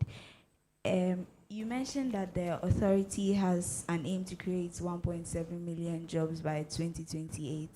So my question is, are there specific sectors that these jobs are going to be created in? And then the second one is, which measures are being taken for that aim to be reached? Thank you. All right. So I think there is a question for everyone. Let me just read this one so that we answer all of them. Good afternoon, Neil Atilate, for this riveting conversation. Kudos to the team. My question is directed to ABSA Bank. Access to competitive trade finance remains a missing link for local enterprises trying to move from AfCFTA awareness to actual market entry. Given the macroeconomic landscape, how can commercial financial institutions alter their risk assessment frameworks to offer specialized working capital and credit guarantees for exporters targeting highly volatile regional markets? And this is from Nutifafa, all the way from Aplau in the Volta region. So that's to Emmanuel Mensah from ABSA. So answering time. Dr. Arthur, maybe you have to begin. Franklin wants to know the shipping challenges and how we can also deal with access to finance. Okay. Well, let's go back and look at the rationale for the whole AfTA thing. First, the AfTA became necessary because in the scheme of things, the leadership suddenly realizes that Africa needs to open up. So in that opening up, that is where your question resides. Africa is one of the most disjointed continents on earth, and it was intentional. You know, we were intentionally disaggregated into 55 states, sometimes even crossing borders and things like that, crossing ethnic boundaries and things of that nature. In the process, we've created 55 sovereign heads who are not always very eager to let go of their sovereignty. And so there are structures that have been put up. Also, and these structures are based on who was your colonial master. If you look at the Francophonies, they control about 16 countries in Africa, even right down to their capital, to their money. So it is not going to be easy for these borders and boundaries to be dismantled. And yet this is what AfTA has set out to do. When you consider the fact that AfTA has been in practice, it was 2018, 2020, then the COVID came, 2021 officially launched, and then 2023. That's when the commercially viable trading, that is what we call the initiative, was launched. So AfTA is a very young, in terms of implementation, when you compare it to other trade agreements on the ground. So these challenges are going to be there. The important thing, as I said, is for countries to realize that these challenges will not solve themselves, and for countries to start working, having a mental shift from national policy frameworks into continental or regional policy frameworks, so that countries should start working together. I have always advocated that, look, trade is like this. If two of us start doing it well, somebody else will also join. I can't trade with myself. So for instance, if Ghana and Togo were to sit down and have a serious tete-a-tete, Ghana shares not only borders, we share ethnic groups with Togo, and say, look, from today to tomorrow, let's dismantle all these borders. You would find that if it starts working, Benin might join. Nigeria would want to come in, and so on and so forth. So you need that nucleus of initiative, of courage by our political will, by our leaders, to dismantle these structures.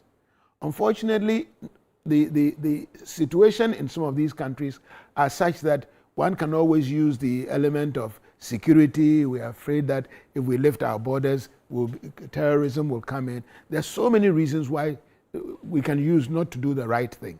And so it has to be a push. In other countries, how this thing gets resolved is that the businesses who benefit, they fund government, so they lobby government to remove the barriers. In Africa, it's our politicians who fund businesses, so we can't really even influence them that much, you know. But if we get a strong business sector that really sees this thing and then starts lobbying government, look, let's move about, let's change these rules and regulations, you would find that eventually some of these things would change. You know, it is improving, but it's going to take time. You know, on the issue of standardization and other things, it's the same thing. Ghana has one of the best standards systems acknowledged across Africa, and yet if we test a good, it has to be tested in Togo, it has to be tested in other places. Why can't we use the Ghanaian standard? Somebody even said, I think my colleague here said he didn't even know. It was you who said you didn't agree with the 21. 1D1F, eh? Yes. Okay. No, that is the same thing. So that if you take Ghana, for instance, if we have a good laboratory for standards, why does Togo need one? Why does Abidjan need one? We could have served the region, you know, and then have regions, regional offices, so it can be just a central point. Then we could also use whatever service that they do better, the comparative advantage system, you know. But we are not doing that. But eventually, with discussions like this, we bring these things to the awareness of policymakers, and we hope that this will go on. Amazing. You know, some have even said that we can even export skills under AfCFTA. Yeah. So if Ghana lacks some particular kind of skill and Togo has it, we can bring them in and vice versa. But thank you very much, Dr. Farid Arthur from the African Continental Free Trade Area Secretariat. Let's go to Gabriel, because I think one of the questions had to do with which sectors your 1.7 million jobs will be focusing on, because they are, you know, employment hungry. They really want to go onto the job market right after school. Yes. So if you can also share that with us. The biggest sector, I mean, I've spoken about some of the projects that we are working on. We're looking at the agro processing and agro business, which is the biggest employer. As you can see, we want to encourage youth to get it back into that.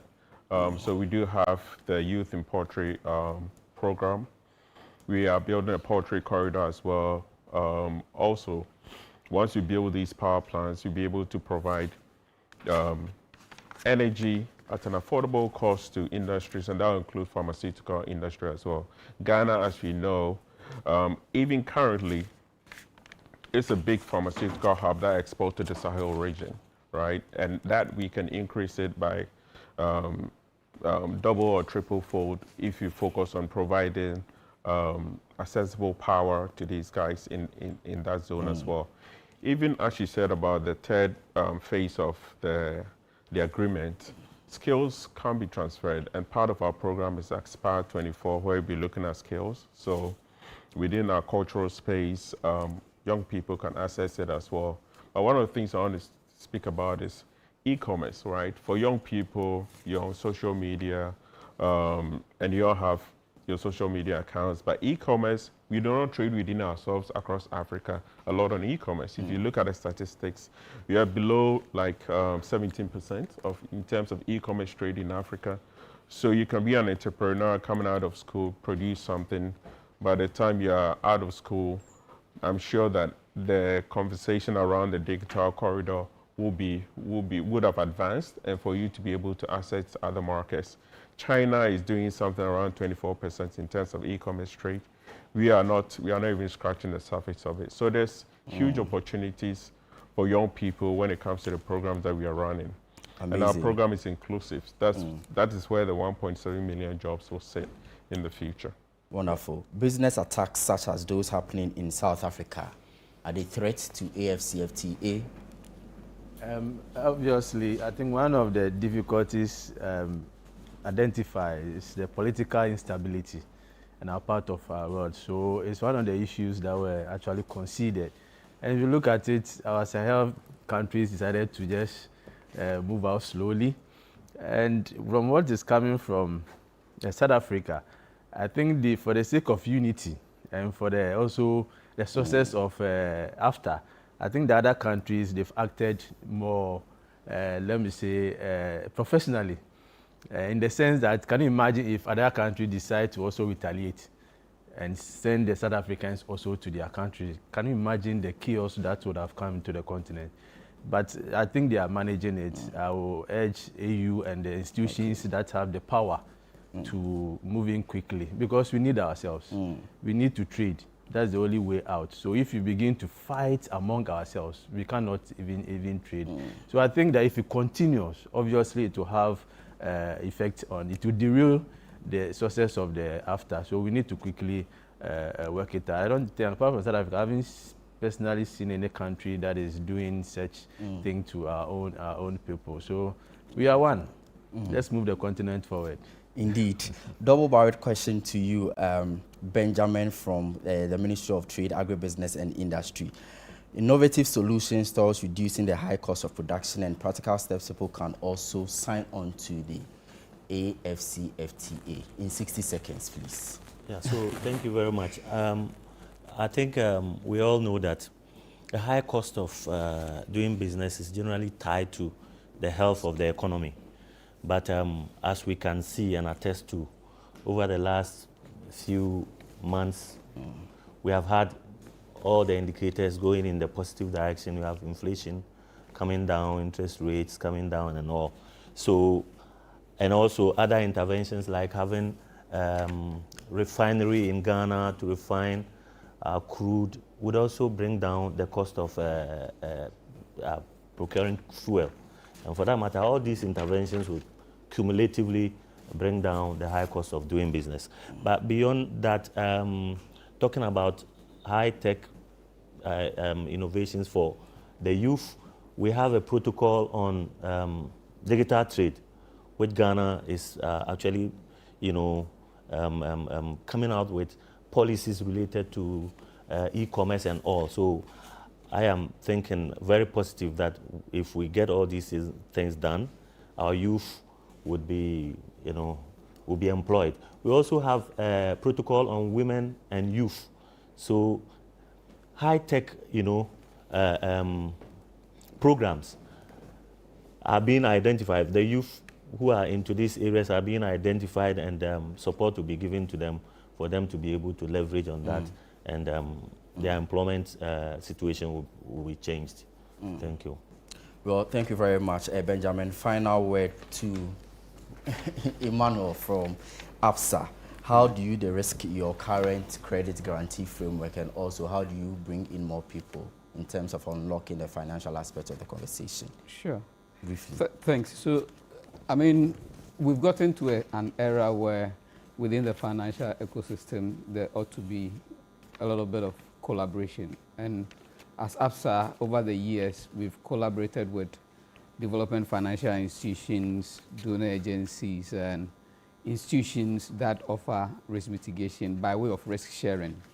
So those are avenues that we are using. And I know, Dr. Farid, you did mention that banks are risk adverse, but I just want to give you the assurance, and if you've been following what ABSA has been doing, especially within the SME space, we have been very aggressive in supporting the SMEs to grow and export, and there are several examples that we can cite.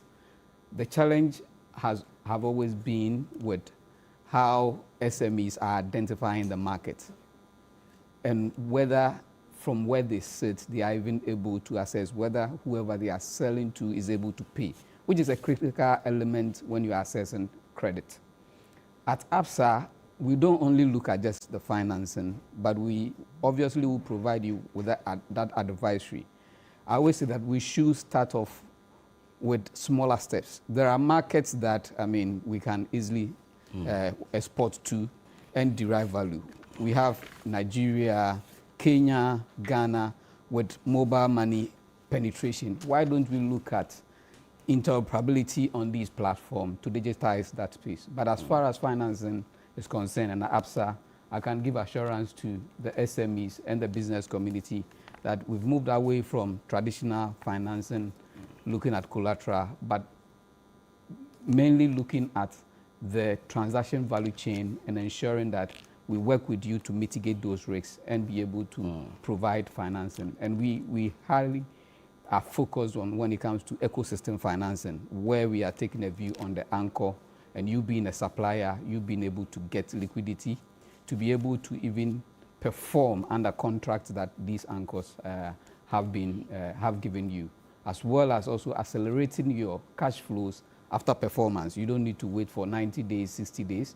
Once the receivables have been generated, the counterparty in terms of the anchor is known to us. We've assessed that we're able to give you that liquidity by discounting those instruments. And these interventions by way of the risk sharing also help us in reducing the overall financing cost to businesses. All right, those are words of assurances from Emmanuel Mensah from AFSA. I must say that this has been a great panel. I think they deserve a special round of applause. But thank you very much, Gabriel Opoku-Asare, Chief Export Development Officer, 24-Hour Economy Authority, Dr. Farid Athar, Senior Technical Advisor on AfTA Implementation Committees, Executive Director of the Africa Trade Capacity Center, Mark Bedu-Abuaji, CEO of Ghana National Chamber of Commerce and Industry, Acting Head, National Coordination Office, Ministry of Trade, Agribusiness and Industry, Benjamin Isiam, and then also Emmanuel Mensah, Head of Trade and Working Capital at Absa Bank Ghana Limited. This has been our first roundtable discussion of the Citi Business Festival 2026, live here on Channel 1 Television, powered by 97.3 Citi FM, your relevant radio always, and Channel 1 Television. This program was sponsored by Absa Bank, MTN, Zonate Ghana Limited, as well as Petra Trust. I am Ni Lati. I really want to thank you for spending your 2 hours with us here on Channel 1 Television. And also special thanks to our in-studio audience who came from the Academic City College as well as Unimac IG. Thank you very much for honoring our invitation. So the Citi Business Festival continues unabated. We have on a series as well as more roundtable discussions for you this month of June. Do stay with us.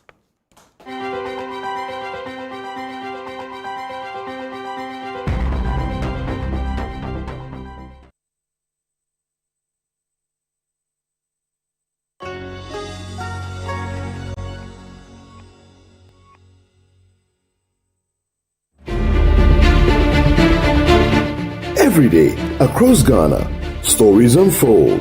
Stories of hope, struggle, courage,